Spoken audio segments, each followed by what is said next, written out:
औज़ु बिल्लाहि मिनश शैतानिर रजीम बिस्मिल्लाहिर रहमानिर रहीम अल्लाहुम्मा सल्लि अला मुहम्मदिन व आलि मुहम्मद व अज्जिल फ़रजहुम। नाज़रीन मोहतरम अस्सलामु अलैकुम। तफ़सीर के इस प्रोग्राम में एक मरतबा फिर हम आपको खुशामदीद कहते हैं।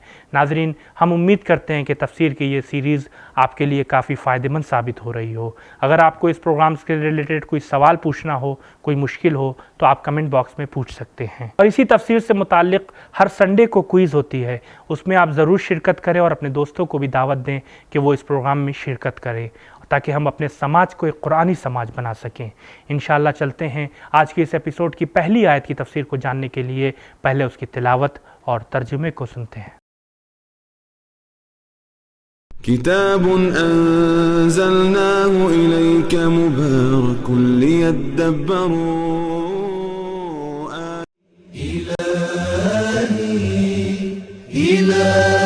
बिस्मिल्लाहिर्रहमानिर्रहीम वमा कान हाज़ल क़ुरआन अन युफ्तरा मिन दूनिल्लाहि वलाकिन तस्दीक़ल्लज़ी बैन यदैहि व तफ़सीलल किताबि ला रैब फ़ीहि मिन रब्बिल आलमीन।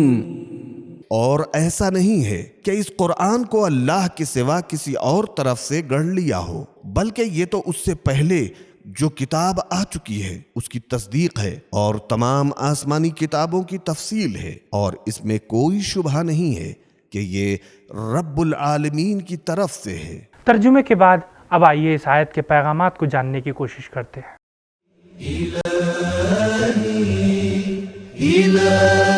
एक, कुरान के मज़ामीन और जामियत कुछ इस तरह से है कि उसे गैर खुदा की तरफ मंसूब करना किसी तरह से भी सही नहीं है।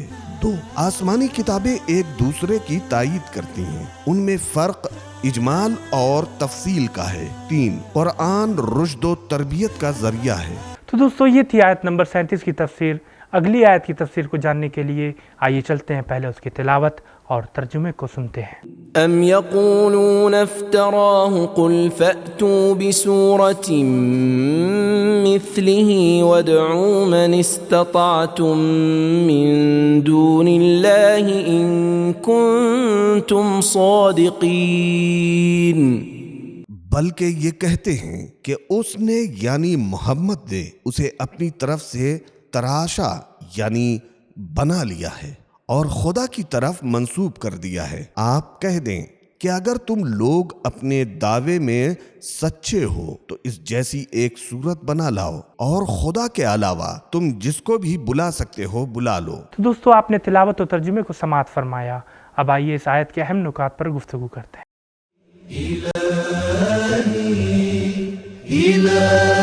कुरान करीम ने कई मकामात पर अपने मुखालिफीन को चैलेंज किया है और उनसे कहा है कि अगर उनमें जरा भी दमखम है तो फिर तमाम जिन्नो इंस को बुला लाएं और कुरान के मुकाबले पर इस जैसी किताब ले आएं, लेकिन किसी को इसकी जुर्रत न हुई। फिर कुरान ने तखफीफ की और कहा कि सिर्फ 10 सूरतें बनाकर लाएं, मगर किसी से 10 सूरतें भी न बनी। इसके बाद कुरान करीम ने अपने चैलेंज में मजीद आसानी पैदा की और फरमाया कि इसकी सूरतों की मानिंद सिर्फ एक सूरत ही बना लाएं और इसके लिए अपने तमाम मददगारों को दावत दें, लेकिन तारीख शाहिद है कि किसी से एक सूरत भी नहीं बन सकी। कुरान करीम ने अपने चैलेंज में मजीद आसानी पैदा की और फरमाया कि कुरानी आयत जैसी एक आयत बनाकर लाएं।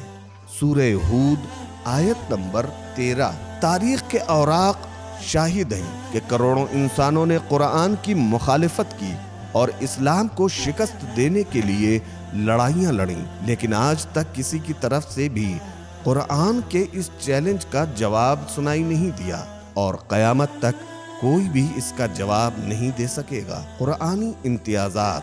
गुफ्तगू कुरान के चैलेंज पर हो रही है तो मुनासिब मालूम होता है कि इस अबदी किताब और जावेदाना मुजिज़े के चंद इम्तियाज़ात की तरफ इशारा किया जाए। एक, कुरान का एक इम्तियाज़ ये है कि वो बुलंद व बाला मानी और मतालिब को छोटे से कलमात में बंद कर देता है।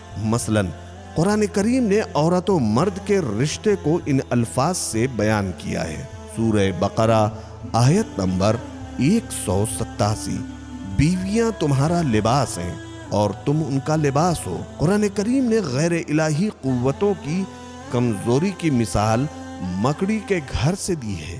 وَإِنَّ أَوْهَنَ الْبُيُوتِ لَبَيْتُ الْعَنْكَبُوتِ، سورہ عنکبوت آیت نمبر 41۔ اللہ تعالیٰ نے بتوں کی بے بسی بیان کرتے ہوئے فرمایا لَن يَخْلُقُوا ذُبَابًا، سورہ حج آیت نمبر 73۔ وہ ایک مکھی بھی پیدا نہیں کر سکتے۔ 2، خدا نے قرآن کو عجیب شیرینی عطا کی ہے، اسے 1000 بار بھی پڑھا جائے تو بھی یہ بوسیدہ اور پرانا محسوس نہیں ہوتا۔ آپ جب بھی قرآن کو غور سے پڑھیں گے تو ہر بار کوئی نہ کوئی نیا نکتہ آپ کو ملے گا۔ 3، قرآن میں مخصوص طرح کا آہنگ و ارتباط پایا جاتا ہے۔ کلام الہی میں مخصوص طرح کی موسیقیت پائی جاتی ہے۔ الغرض قرآن کا اپنا ہی رنگ ڈھنگ ہے۔ اگر قرآن کی آیت کو عرب ادیبوں کے کلام میں رکھا جائے یا قرآنی آیت کو احادیث میں رکھا جائے تو قرآنی آیت یوں چمک رہی ہوگی جیسے پتھروں میں ہیرا چمکتا ہے۔ 4، قرآن انتہائی جامع کتاب ہے۔ اس میں برہان و دلیل سے لے کر مثال تک، دنیا سے لے کر آخرت تک کے تمام مسائل موجود ہیں۔ الغرض قرآن میں قبائلی اور خانوادگی مسائل، سیاسی، فوجی اور جملہ اقتصادی مسائل تک موجود ہیں۔ 5، قرآن مجید کی ایک خاصیت یہ ہے کہ اس کا ہر لفظ حقیقت اور واقعیت پر مبنی ہے۔ قرآن کی داستانوں میں بھی کہیں مبالغہ آرائی نہیں ہے، وہ بھی حقیقت پر مبنی ہے۔ 6، قرآن سب کے لیے اور جہانی ہے، یعنی قرآن سب کے لیے ہے۔ قرآن ہر سطح ذہن کے لیے یکساں مفید ہے۔ ہر شخص اپنی صلاحیت کے مطابق قرآن سے استفادہ کر سکتا ہے۔ قرآن کسی ایک خاص انسان سے مخصوص کتاب نہیں ہے۔ 7، قرآن ابدی کتاب ہے۔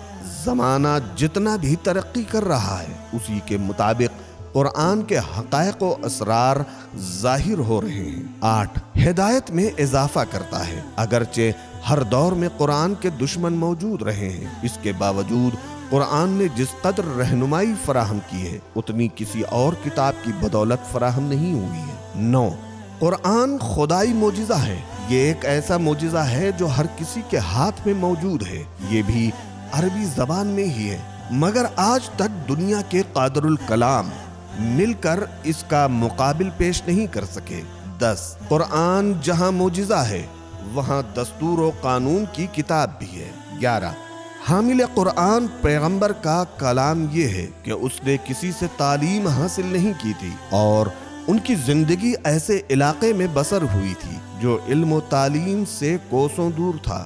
12، صدیاں گزرنے کے باوجود نہ تو اس میں اضافہ ہوا اور نہ ہی اس میں کوئی کمی ہوئی ہے۔ یہ کتاب تحریف سے پاک ہے۔ اس آیت کے ضروری نکات کو جاننے کے بعد اب آئیے دیکھتے ہیں کہ اس آیت سے ہمیں کیا پیغام ملتا ہے۔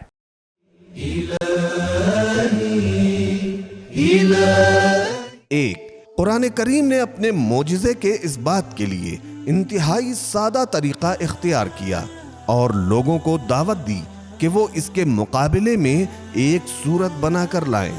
2، پورا قرآن تو اپنے مقام پر اس کی ایک ایک صورت معجزہ ہے۔ 3، قرآن نے اپنے چیلنج میں تخفیف کی ہے اور اس کے ایک صورت کے مقابلے دوسری صورت لانے کو ہی کافی قرار دیا ہے۔ 4، قرآن کا یہ چیلنج صرف اس دور کے افراد اور صرف مکے کے افراد کے لیے نہیں تھا، قرآن کا یہ چیلنج ہر دور کے انسانوں کے لیے ہے۔ 5، قرآن کا یہ چیلنج صرف عوام کے لیے نہیں ہے، یہ چیلنج تمام قانون دانوں اور جملہ ادیبوں اور نابغہ روزگار شخصیات کے لیے بھی ہے۔ 6، قرآن نے اپنے چیلنج کے لیے افراد کی تعداد کو معین نہیں کیا۔ 7، قرآن نے لوگوں کو اپنے چیلنج میں قرآن سنانے کی ترغیب بھی دی ہے۔ تو دوستو یہ تھا ہمارا آج کا پروگرام، جس میں ہم نے بہت سی اہم اور ضروری باتوں کو جانا۔ انشاءاللہ کل پھر ملاقات ہوگی کچھ نئی آیتوں کی تفسیر کے ساتھ۔ تب تک کے لیے خدا حافظ، فی امان اللہ۔ سبیل قرآن، قرآنی سماج کی پہچان۔